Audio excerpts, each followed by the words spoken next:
So we have a lot of different points, and I think everyone is here. So let's start with the plan of this presentation. Okay, so hello everyone. So I'm gonna start to tell you a little bit about what we're gonna cover today. So first, I'm going to give you a little bit of insight about the historical and political context regarding universities. Then Ella will talk about the European vision of the skill-based approach and give you a few examples of Portugal and Italy, see how things work there. And then I will tell you a little bit more how the skill-based approach is applied here at the University of Savoie Mont-Blanc, where Ella and I are working. And then we'll keep a little bit of time so that you can ask questions. We already get some questions from people who are registered. We can start answering them, but you can also ask your questions during the presentation. Please use the chat for that. We'll save the questions and try to answer them at the end. So first of all, we have two questions for you because this is an interactive presentation, and we want to see if you already know skills-based approach and all of the different base of the subject. So please, you have the code of this event. This is 14 Unita. And you need to go on wooclap.com. So how many people? You're already 8 people. So please, everyone, go to wooclap.com and put the code 14 Unita. I can see in my screen how many people are connected. So 9. Great. Okay, let's wait a little bit. This is a quick game, if I can say it, to ask you if you already know the subject, if you have already a skill-based approach project in your universities, etc. Okay, so let's start with the first questions. And my question is, have you ever heard of the skill-based approach? Yes, no, I'm not sure. When I said I'm not sure is because you don't know the subject, or the objective for us is to give you the good informations, to see if you need more details, etc. And I say it again, but you can use the chat if you have any questions in all the presentations. So 67% of people already know what skill-based approach is. That's good. Yay, we haven't all the answers. I don't know why, but okay, because we need more time. Maybe sometimes. Yeah. So we have already 5% who don't know. So that's a good point, because I know how much it's a complex subject. I see my screen because we have another screen right here. This is because I just watch it. But don't worry, I'm with you. Good. Let's continue because we have 2 questions and a presentation after that. So my second question is, if I say skill-based approach, what keywords comes to mind, please? Problem solving, this. I don't know what is this. Yannick, do you know what is this? Yeah, I would assume it's maybe a situation to evaluate. Yeah. Yeah. Okay, training on skill, learning situation, abilities, yep. Capability to achieve a task, okay. Skill assessment, skill-based approach, training on a skill, skill, yep. I think this is the keyword of the day. Definitely. Yes, but it is interesting because you have a lot of different words and expressions. So we can see how much is a large and complex subject. Okay, other one, word generating.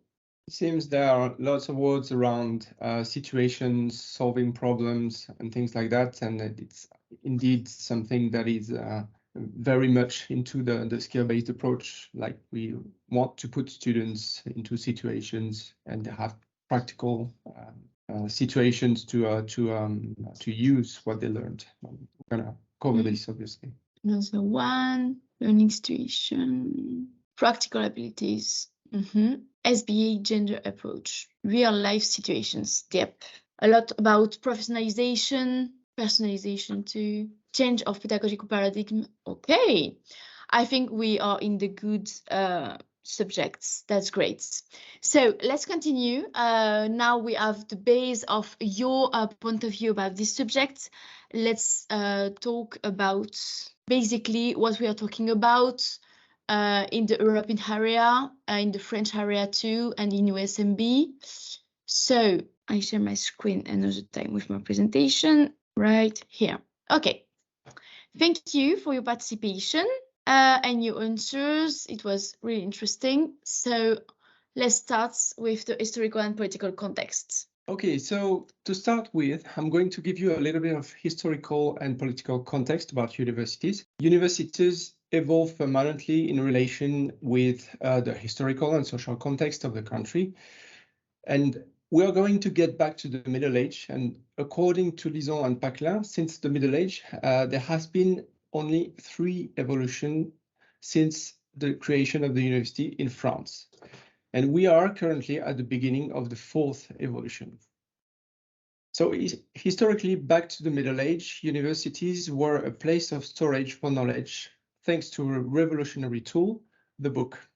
But because books were expensive and few people could actually read them, students from the highest social class would come to universities to access this knowledge via lectures. Later on, at the end of the 19th century, after France lost their war against Prussia, it had been decided that French universities should include a research dimension to catch up with the German technology called supremacy. Hence the status of teacher-researcher that still applies nowadays. Then during the 20th century, the universities reinforced their role as a support for society, essentially preparing students for their professional lives. Please note that these different roles of the university don't replace the previous one. Roles are adding up, as you can see on the screen. It means that up till now, universities have these 3 dimensions: storage for knowledge, research, and support for society. Last and most recent stage, universities are now helping individuals to develop freely, depending on their personal project, with even more flexibility and accessibility, and that during the whole life. I'll hand over to Ella, who's going to talk about the European aspects. Okay, thank you. So basically, to start about the European vision of skill-based approach, we need to start with one date, 1 year, on May 1999, because the Parliament of the French Community adopted the Circle of Competencies for primary and lower secondary educations. 1 year later, voted the terminal competencies to be reached at the end of the secondary education. At the same year, the European Parliament and the Council of Ministers approved a reference framework to the key competencies needed for learning through life, necessary for lifelong learning, lifelong learners, personal development, active citizenship, active and social cohesion, and employability. These European programs follow similar initiative at the similar initiative of the level of OECD and of the World Bank, which also propose a list of basic skills for entering to the enter of the knowledge economy. But to understand the foundations of the European approach to the competency-based approach, one must first go back to 1999, when the Bologna process was launched. So what we are talking about when we said the Bologna process. Basically, the Bologna process seeks to bring more coherence to higher education system across Europe. In establishment, the European higher education area to facilitate students and staff mobility, to make higher education more inclusive and accessible, and to make higher education in Europe more attractive and competitive worldwide. As part of the European higher education area, all participating countries agreed to introduce a 3-cycle higher education system, so bachelor's, master's, and doctorate studies, ensure the mutual recognition of qualifications and learning periods abroad completed at other universities, and finally, implement a system of quality assurance to strengthen the quality of relevance of learning and teaching. So in the map, in the screen, you have all the different countries who are in the Bologna process and who are engaged in discussion regarding higher education policy reforms and strive to overcome obstacles to create an European higher education area. The Bologna reform is key to building the necessary trust for successful learning mobility, cross-border academic cooperations, and the mutual recognition of study periods and qualifications in it abroad. So this is keyword we have already integrated in the Unita Alliance. Enhancing the quality and relevance of learning and teaching is also a core mission of the Bologna process, because it is an implementation of this reform is, however, across to 49 participating countries. So basically, these 49 countries agreed to adopt reform in higher education on the basis of common key values. These key values are such a freedom of expression, autonomy for institution, independent students' union, academic freedom, free movement of students and staff.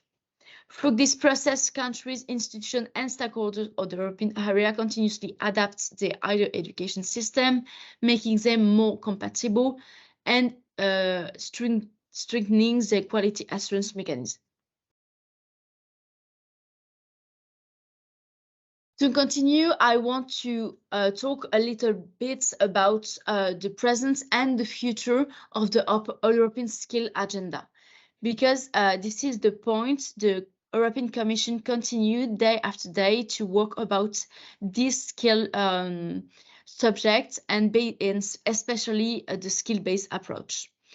This brings us to the present and the future challenge in Europe linked to the competency-based approach. The rapid shift toward of climate neutral Europe, digital transformation is changing the way we work, we learn, we take part in society and lead our everyday life. Europe can only grasp these opportunities for people to develop the right skills. For sure, the COVID-19 pandemic has also a profound impact of millions of people in the European Union who have lost their job or experienced significant income loss. Many will need to acquire new skills and move to new job. And this is why skill-based approach is extremely important actually in the European Alliance to make the difference and create a balance between the university's programs and the professionals' needs. The new European Skills Agenda builds upon 10 actions on the Commission 2016 Skill Agenda. So they are integrated in 4 different parts: the European Digital Strategy, the Industrial and Small Medium Enterprise Strategy, the Recovery Plan of Europe, and the increased support of youth employment. If you want all the details of these different parts, you have in the screen the different page, articles, and official websites. The European Skills Agenda includes 11 actions organized around 4 building blocks. The first one is call to join forces in collective actions. The second one is action to ensure that people have the right skills for a job. The third one is tools and initiative to support people in their lifelong learning pathways. And last but not least, a framework to unlock investment in skills. This massive investment in skill is needed, and it is an addition from money from companies and government to the UE. The recovery plan for Europe proposed by the Commission in May 2020 will also focus on skills-related activities. This is in cooperation with the European Investment Group. The Commission will explore innovative financial mechanisms to promote skill investments. Now we have all the historical and actual base to the European vision of skills approach. I want to talk a little bit about 2 other visions of two partners and other European countries. So first of all, the state of the art of one of two partners present today, the Portugal. Okay. So to offer you two other specific European point of view of the competency-based approach, I wanted to look at two countries bordering France, Italy and Portugal. As you will see in both cases, internationalization and professionalizations are actually the base of the European skills-based approach. Let's talk a little bit about the Portugal situation. Portugal's approach to the definition and regulation of qualification contribute to quality assurance and transparency, which are highly valued for employers, training providers, and students. While this has a positive impact on the development of vocational education and training, additional steps are still needed to strengthen the VET system. Portugal should further develop VET monitoring mechanism to evaluate existing programs. So basically, we are talking about an evaluation system, to observe what's the need of the professional area and how the universities and educational systems can make the difference to be in coherence with these professionals' needs. Tracking the achievement of graduates and employment rates after graduation is an example of potential evaluation activity. So employer engagement in skills development is the key to aligning education and training system with labor market needs. So if you are from Portugal, please feel free to share your experience and point of view in the chats, and we can continue the discussion after the presentation.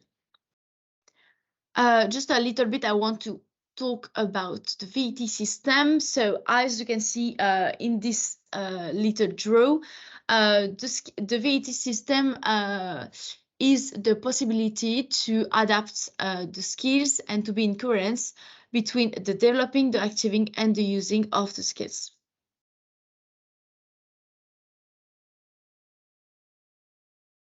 Just a little aspect about the consequences of the European Skills Funds in Portugal, especially about this subject of skills, because this strategy aims for a 75% employment rate for adults between 20 years old and 64 years old across all the European Commission countries.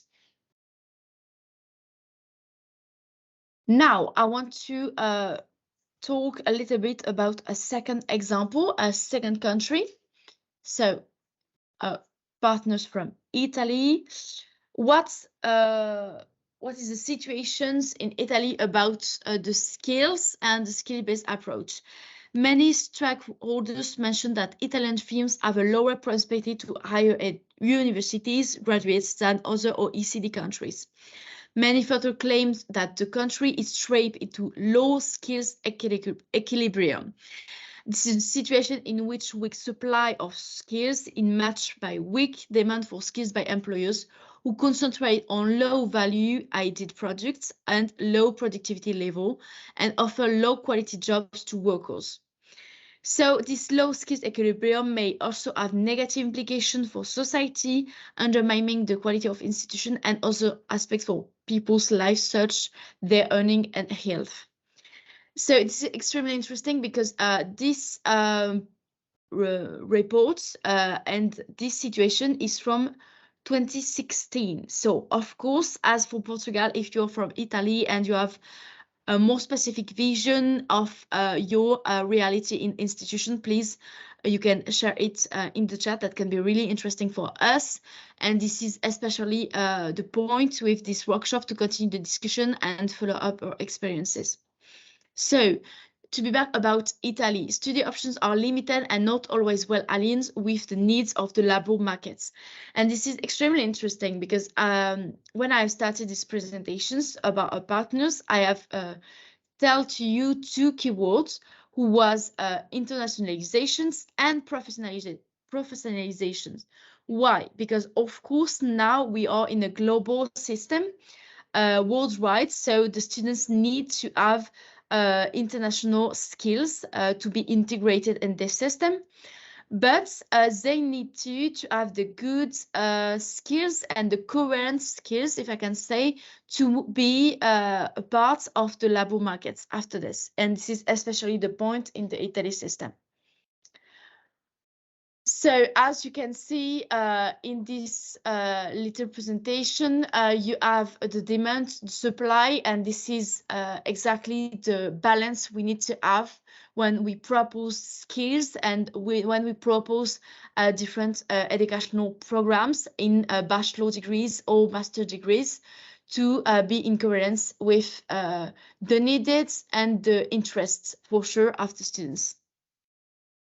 To summarize, and before handing over to Yannick, we'll explain the deployment of the competency-based approach in the USMB especially. Two main objectives are at the heart of the deployment of competencies and skills, both in Portugal and in Italy. The first one, of course, is employability, or how to give students and professionals the right skills to enter the job market. And the second one is the student study path, or how to foster development of students' full potential. And this is extremely interesting because in the Unita Alliance, we all work every day for that and to reflect about what are the different options to propose a personalized study path to the students in coherence between them interests, them passions, between them courses and with in coherence with the job markets. So this is a large and complex objective, but this is basically the interest of the skill-based approach.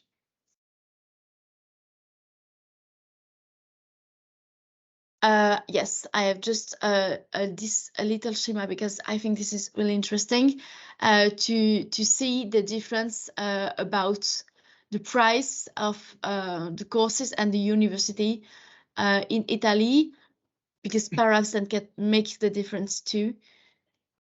So Yannick, the floor is yours. Okay, thank you. So now I'm going to give you an overview of how the skill-based approach is being deployed at the University of Savoie Mont-Blanc. There are 4 objectives for the project I'm working on as a learning specialist. First, we promote collaboration among teaching teams. We've been observing for a long time that courses are generally partitioned and teachers of the same bachelor don't necessarily work together or even know what other teachers are doing. And we want to change that and encourage interdisciplinarity because we believe that more collaboration means a more coherent course and a more efficient learning for students. Which leads us to the second objective, giving more meaning to the courses. The main idea here is to make the learning offer clearer in terms of what students can actually learn and the practical skills they acquire alongside the theoretical knowledge. On the field, this also means using various teaching and learning modes, such as the flipped classroom or the reverse classroom, e-learning modules as well, and also continuous evaluation that are more learning-oriented than result-oriented. Third objective, allowing students to promote their skills and the productions that led them to learn these skills. This means helping students to build their personal project by offering more flexibility with the courses that they can attend. And as you know, that's also the purpose of Unita. Technically, we support this with a tool that we call Portfolio, which is an online platform for students to collect and display their work, get feedbacks and from teachers and peers, and articulate their skills. This portfolio could then be shown to recruiters for a better employability. Last objective, answer national and European orientations in terms of training quality. Ella just covered this aspect. This deep transformation isn't just at the scale of the University of Savoie Mont-Blanc, or even at the national level, France, for instance. it is embedded in a wider and international perspective. So now, how do we work towards these objectives? For now, we're deploying the skill-based approach at bachelor's levels only. There's a project coming to extend it to the master's as well, but for now it's only for bachelor's courses. My fellow learning specialists and I are meeting teachers for each bachelor's courses. We're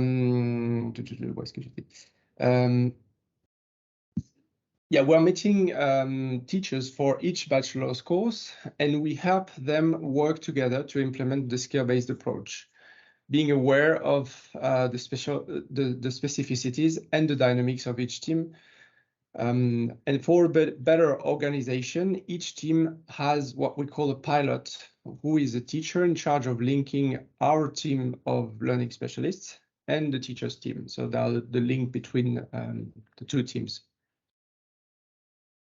The first thing we ask them to work on is what we call a skills baseline. It's a spreadsheet in which teachers are listing the skills and the sub-skills of their bachelor and link them with their courses.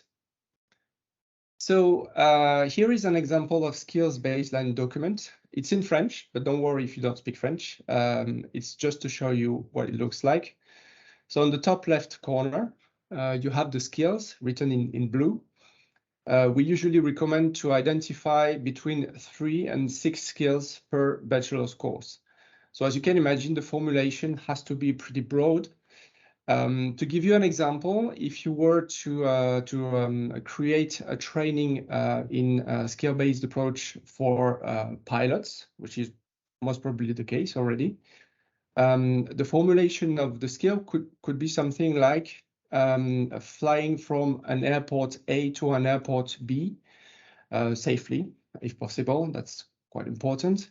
So taking off, flying, and landing couldn't be considered as skills. We would consider them as sub-skills.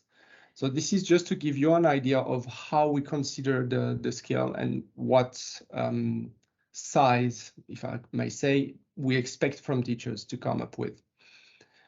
So then you have, we asked the team to identify what I would simply call sub-skills. In our jargon, we call them learning outcomes, and they are listed in the middle of the slide. These sub-skills detail more precisely what students need to learn to acquire the skill. As you can see, they are organized in 3 difficulty levels, each level matching the 3 years of the bachelor's course. And finally, on the right side of the page, this is where the teachers match the different courses with the different sub-skills. Practically, they just tick the boxes depending on which sub-skill their course contributes to. This skills baseline is really the map of the bachelor's course. It helps teachers and students to have a clear view of the course and what has to be taught and learned. So then we ask the teams to design a certification process. The idea here is to create learning situations in which students will have the opportunity to apply and combine what they learned from different courses.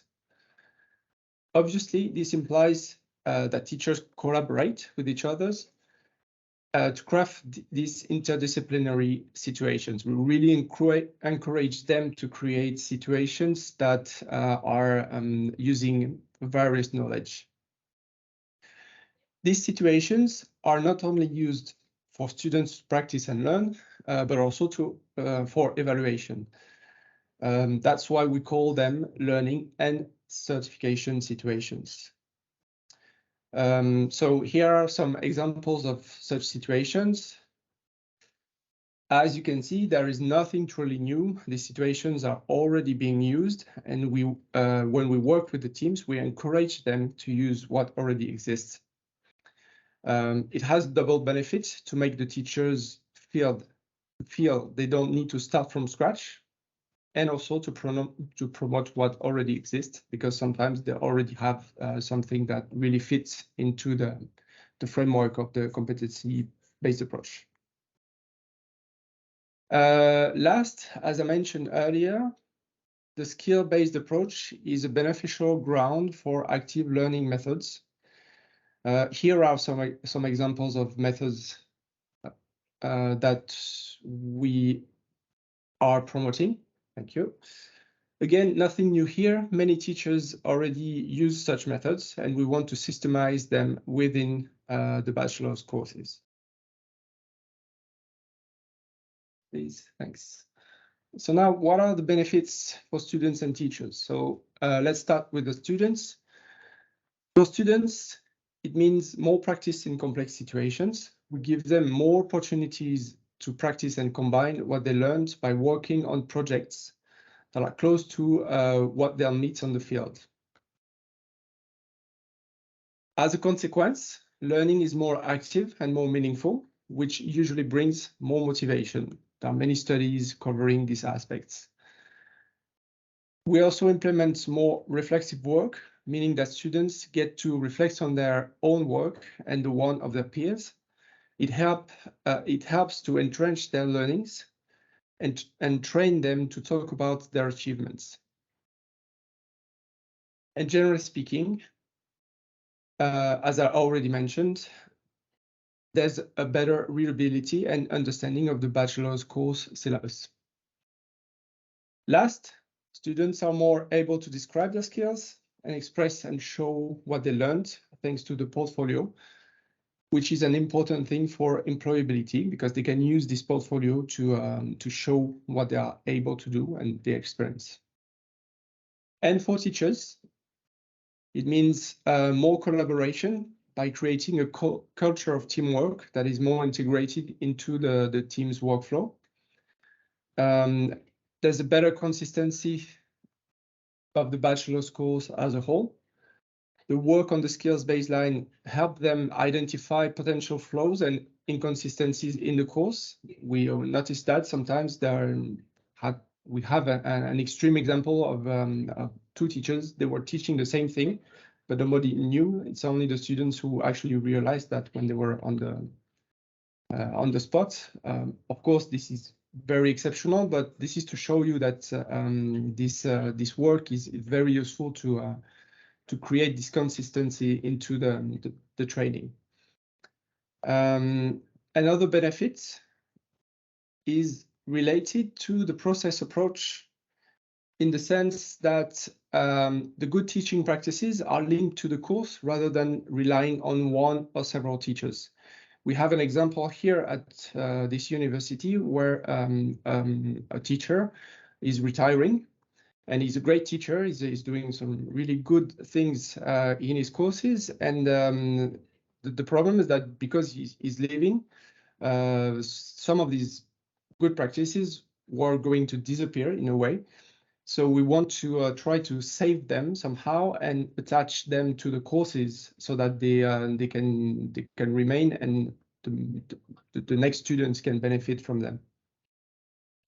And last but not least, we believe that teachers will have more pleasure to teach using a variety of dynamic teaching approaches, and as a consequence, having even better reception, possibly, of their lessons from the students. So that's it for my part. I'll hand over to Ella. So thank you, Yannick.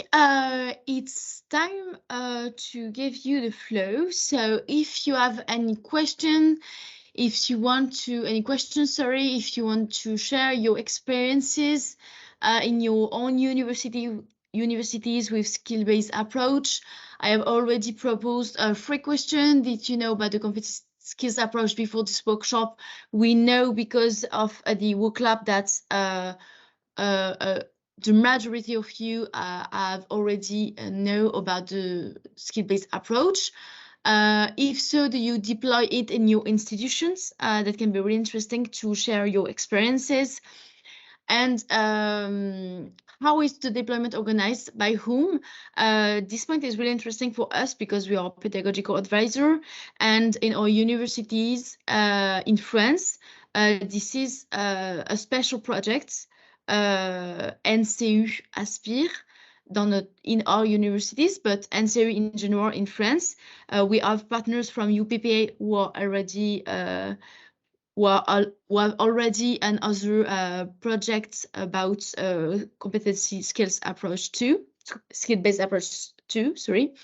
So I know that works in other French universities, but it's interesting to know if you have this type of project in your universities too. So use the chat if you have any questions. Before to read your questions, I already 3 different questions of your forms, because in your inscriptions forms, you have already asked some questions. So Yannick, the first one was, what type of skills are necessary for a teacher to work about IT? IT, AI, I think. Yep, sorry. Yeah. Intelligence artificielle in France. Yeah, that's a very warm topic. To be honest, I didn't really look much into this aspect, and we're not really sure how the question is actually oriented. But we believe that there are things that artificial intelligence cannot do yet. At least it's that we know for sure that students really appreciate the contact with the teachers, having someone they can ask questions to. And also teachers can provide context, perspective to different aspects, and they can personalize instructions to meet the needs and of individual students and adapt to their learning styles. And I think this is really the important thing about that, is that teachers can bring something that is very human, I should say, and they can adapt really quickly on the fly to what's going on in the classroom, which probably artificial intelligence cannot do yet. I'm not quite sure this is answering the question of the person who asked it, because we were not really sure how to interpret it. So this is one answer. Yeah, this is one answer. Because this is a large subject. Okay. And I have to mention that yeah. I didn't use ChatGPT to come up with this answer, obviously. Yeah. Okay, the second question was, what is the relationship between competencies, objectives, and learning outcomes? Okay, that's an easier one for me. It's a matter of size. I explained it a little bit earlier when I showed you the example of the document, this map that we use for the competencies. So yes, this one. So competencies are macro in terms of size. They're really big. It's the wide formulation. Learning outcomes give more precision on what the competency is made of. And the objectives then, as I understand it, would be at the course level. That either learning objectives for the whole course, for the semester, let's say, but also for each lesson, because for each lesson, normally teachers must have a specific objective to reach. So this is the difference between these 3 aspects. Okay, thank you. And the last question I have from your forms was, when can we consider that we have a competency-based approach, for example, analyzing the curriculum? So for me, this works in terms of clarification of the skills. It means that if you clarify the skills that students will get at the end of their training, so at the end of the 3 years of bachelor, you could say that you are somehow in a competency-based approach. there are teams with which we ask them to come up with something that we call the graduate profile. I didn't mention it today because this is not something that we use all the time. And the question is very simple. We ask the teams to just describe what your graduate in your bachelor course is able to do in terms of competencies at the end of the 3 years. Is it something that is clear for teachers and students? Because most of the time we realize that it's not necessarily the case. Learning and certification situations also are a core element to the skill-based approach.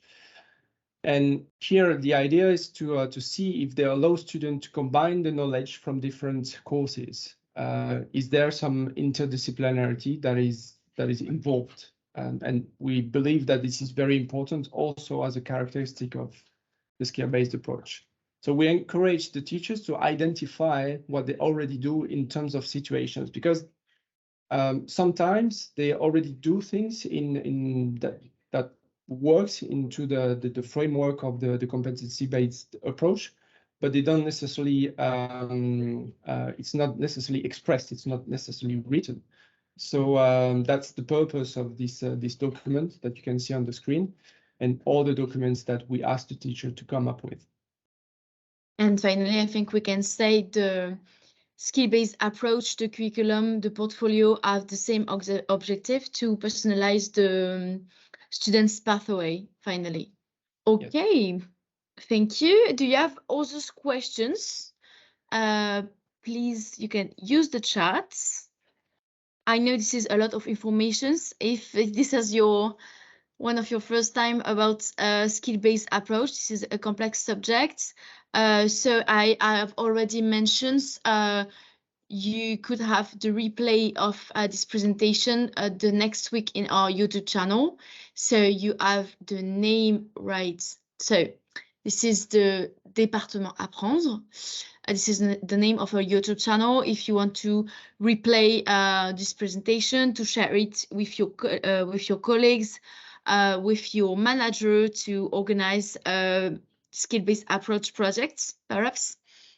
And you have in this same YouTube channel the replay of my last workshop about numerical digital tools, and just one word to say the different tools present in this presentation. So generally for the presentation, Wooclap for the question, and Padlet for the forum at the end.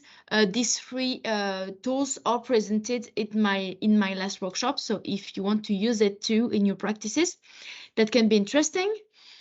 So in the last minutes, if you haven't more questions, let's present you the Padlet. So generally at the end of my workshop, and especially for the Teaching and Learning Center, I propose you one Padlet. So the objective of these tools is to have a resume of this workshop. So you have the description in English and in French. You have all the different vocabulary, so skills, skill-based approach in French and English, learning outcomes, etc. So that can be interesting for you if you want to explain this subject to colleagues, to create some project about it. You have the different legal framework from the European Commission. You have some documents in English and some documents in French. So watch it, and if you haven't the translations, don't worry, you have all those documents with the same information generally. So this is about legal framework. You have two different articles and research about this subject that can be interesting for you if you want to continue to work about it, to continue the discussions. And finally, you have the different results of the OECD. I have worked especially with these documents to organize my little presentations of the Italians and the Portuguese situations. So you have all the OECD results right here. This is huge documents because, you know, the European administrations, but that can be interesting for you if you want to continue these observations. And you have the link of this Padlet in the chat. And if you haven't it at the end, don't worry, because I sent you an email with the feedback form, the link of the Padlet. And the next week, I send you the link to the YouTube videos, to the YouTube replay, if you want to have all the resources and all the extracts of these presentations. And finally, the point of these tools is to give you space to continue the discussions, the exchange, to share your feedback. If you have already worked about skill-based approach, please feel free to use it. You can just, you know, use the plus and, you know, comments, and you can write something and explain your experience of the subjects, etc., or sharing all those documents, all the resources. I don't know, that can be really interesting for you. So yes, generally I continue to check all these Padlets for 1 month, 2 months. If you want to continue discussion, no problem, I check it regularly. And if you have direct questions for us, this is the email, pedagogique-unita. This is the global email in USMB. If you have any questions about Unita, about the pedagogical aspects of the projects, if you have also questions for Yannick, I can send you all your emails too if you use it. So that's it. We are on time. That's great. If you haven't other questions. So as I have already said, as after this workshop, I will send you a feedback form. Please answer it. That really makes the difference in our organizations and in our works, to have your feedback, to know what works and what is wrong. And yes, I send you all the documents. So please note the email, and please take the link of the Padlet in the chat. Thank you for your participations, and see you soon in another workshop of the Teaching and Learning Center from Unita. Generally, we have every month 1 workshop. So yeah. Thank you very much. Thank you. Bye-bye. Bye. Thank you. Bye. Thank you. Bye.